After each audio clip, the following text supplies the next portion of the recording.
നമുക്ക് കറി വെക്കാൻ വേണ്ടി കുറച്ച് വെണ്ടക്കായ വേണ്ടിയിരുന്നു. അപ്പോൾ നേരെ പറമ്പിലേക്ക് ഇറങ്ങി ഇതാ കുറച്ച് വെണ്ടക്കായൊക്കെ നമ്മൾ പൊട്ടിച്ചെടുത്തിട്ടുണ്ട് കേട്ടോ. അപ്പോൾ നല്ല ടേസ്റ്റുള്ളൊരു മെഴുക്ക് പുരട്ടിയാട്ടോ നമ്മളിത് ഉണ്ടാക്കണേ. ഞാൻ സ്മിത. അപ്പോൾ നമ്മുടെ പാചകത്തിലേക്ക് പോയാലോ? വയോട്ടാ. ഇന്ന് ഞാനുണ്ടല്ലോ വെണ്ടക്കായ കൊണ്ട് ഒരു ഉപ്പേരിയാണ് വെക്കുന്നത്. വളരെ സിമ്പിളായിട്ട് വെക്കാൻ പറ്റുന്ന ഒരു ഉപ്പേരിയാട്ടത്. അപ്പം നമ്മൾ വെണ്ടക്കായ നുറുക്കണേക്കാളും മുന്നാണ് കഴുകിയെടുക്കണേ. കാരണം നുറുക്കിയിട്ട് വെണ്ടക്കായ കഴുകരുത്. അതായത് അങ്ങനെ കഴുകിയിട്ടുണ്ടെങ്കിൽ വെള്ളം കയറിയിട്ട് അതിങ്ങനെ നൂലൊട്ടണ പോലെ ഇരിക്കും. അപ്പോൾ അങ്ങനെ ചെയ്യരുത് കേട്ടോ. അപ്പം നമ്മൾ നോക്കിയേ ഈ ഒരു കനത്തിലാണ് വെണ്ടക്കായ നുറുക്കി എടുത്തിട്ടുള്ളത്. അപ്പം നമുക്കിതാ തീ കത്തിച്ച് ചീനിച്ചട്ടി അടുപ്പുമ്പോൾ കയറ്റിയിട്ടുണ്ട്. ഈ ചീനിച്ചട്ടി ഉണ്ടല്ലോ നന്നായിട്ട് ചൂടാവട്ടെ കേട്ടോ. നമ്മുടെ ചീനിച്ചട്ടി നന്നായി ചൂടായിട്ടുണ്ട്. അതിലേക്ക് 2 ടീസ്പൂണ് വെളിച്ചെണ്ണ ഒഴിച്ചു കൊടുക്കാം. ഈ വെളിച്ചെണ്ണ ഒന്ന് ചെറുതായിട്ടൊന്ന് ചൂടായി വരെ വേണ്ട കേട്ടോ. അപ്പൊ വെളിച്ചെണ്ണ ചെറുതായി ചൂടായിട്ടുണ്ട്. ഇപ്പൊ ഞാൻ എടുത്തിട്ടുള്ളത് ഒരു 10 വെണ്ടക്കായ കേട്ടോ. അപ്പൊ നമുക്കത് ഇട്ട് കൊടുക്കാം. എന്നിട്ട് നമുക്ക് ഈ വെളിച്ചെണ്ണയിലിട്ടിട്ട് ഒന്ന് വഴറ്റിയെടുക്കണം. നമുക്ക് ഇതിലേക്ക് വേപ്പിലയും കൂടി ഇട്ട് കൊടുക്കാം കേട്ടോ.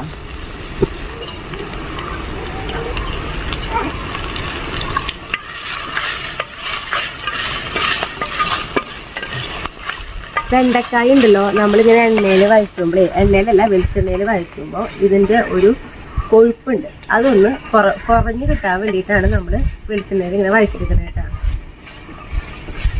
വെണ്ടക്കായ ഇട്ട് ഒരു 3 മിനിറ്റ് നേരം നമ്മളിത് ഇങ്ങനെ വഴറ്റി കൊടുക്കും. കണ്ട ഒന്നും ഒട്ടി പിടിക്കണില്ല. നമുക്കറിയാം വെണ്ടക്കായൊക്കെ ഇതേ ഇപ്പോൾ തന്നെ വെന്തിട്ടുണ്ട്. ഇനി ഇതിലേക്ക് നമ്മൾ ഇട്ട് കൊടുക്കുന്നത് ഒരു മീഡിയം വലിപ്പമുള്ള സബോള. അത് കണ്ട ഇങ്ങനെ ചതുരം കഷ്ണത്തിലായിട്ട് നുറുക്കി നോക്കണേ. ഇനി അത് ഇട്ട് കൊടുക്കാം. സബോളയുടെ ഒരു പച്ച വാസന ഉണ്ടല്ലോ, അത് പോണ വരെ നമ്മൾ വഴറ്റുണ്ടോ കേട്ടാ. അപ്പൊ ഇതാ സബോളയൊക്കെ ഇട്ട് നമ്മുടെ സബോളയിലത്തെ ആ ഒരു പച്ച വാസന. പിന്നെ അത് മാത്രല്ല, നമ്മൾ സബോള കടിക്കുമ്പോൾ ആ ഒരു കടിക്കുന്ന ഒരു സ്റ്റേജ് വിട്ടു. ഇനിയിപ്പോൾ അതിലേക്ക് ഞാൻ ഒരു മീഡിയം വലിപ്പമുള്ള തക്കാളിയാണ് എടുത്ത് നോക്കണേ. നമ്മുടെ വീട്ടിൽ തക്കാളി ചേട്ടാ ഇട്ട് കൊടുക്കാം. തക്കാളിയും ഒന്ന് വാടേ വേണ്ട കേട്ടോ, നന്നായി വേവേണ്ട ആവശ്യമില്ല. അപ്പൊ നോക്കി നമ്മൾ തക്കാളി ഇട്ട് തക്കാളി ഇതാ ഒന്ന് നന്നായി വാടി വന്നിട്ടുണ്ട്. ഇത് വെന്തിങ്ങനെ ഉടയാൻ പാടില്ല കേട്ടാ. ഇനി ഇതിലേക്ക് നമ്മളിതാ മുളക് പൊടി, ഞാനിതിപ്പോൾ ഒരു ടീസ്പൂൺ മുളക് പൊടിയാണ് ഇട്ട് കൊടുക്കുന്നത്. പിന്നെ ഇതിലേക്ക് ആവശ്യത്തിനുള്ള ഉപ്പൊക്കെ ശ്രദ്ധിച്ചിട്ടോളോ. ഇപ്പം ഞാനിതാ ഒരു 1/2 ടീസ്പൂൺ കഷ്ടി എടുത്തിട്ടില്ല. പിന്നെ മഞ്ഞൾപ്പൊടി എന്താ ഒരു തരി മഞ്ഞൾപ്പൊടി എടുത്തിട്ടുള്ളൂ കേട്ടാ. ഒരു നുള്ളു മഞ്ഞൾപ്പൊടി. അതേപോലെ തന്നെ മസാല ഒരു 1/4 ടീസ്പൂൺ. ഇനി നമുക്കിതെല്ലാം കൂടി ഒന്ന് വഴിച്ചെടുക്കാം. ഈ പൊടിയുടെ ആ പച്ച വാസന ഉണ്ടല്ലോ, അത് പോണ വരെ ഒന്ന് നന്നായി ഇളക്കുക.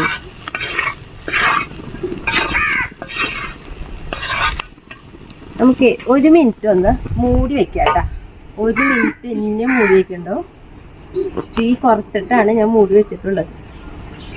മൂടി വെച്ച് 1 മിനിറ്റായി. നമുക്ക് തുറന്ന് നോക്കാം. നോക്കിയാ എന്താ നല്ല ടേസ്റ്റുള്ള ഒരു വെണ്ടയ്ക്ക കറി കേട്ടത്. അങ്ങനെ എന്താ പറയാ, കുഴയൊന്നുമില്ല. എന്താ ഞാനൊന്നേ ഉപ്പുണ്ടോ നോക്കട്ടെ കേട്ടാ.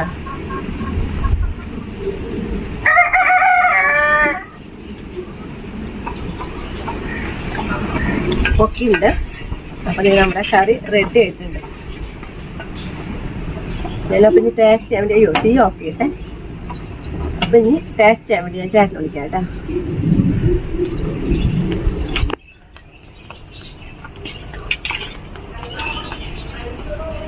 ഇന്ന് കഞ്ഞിയാ.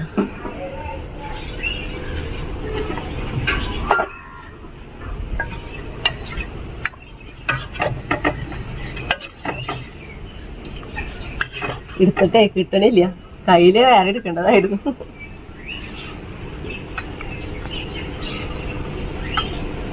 ചെറിയ ചൂടുണ്ടാവും. ചൂട് കുറവാ.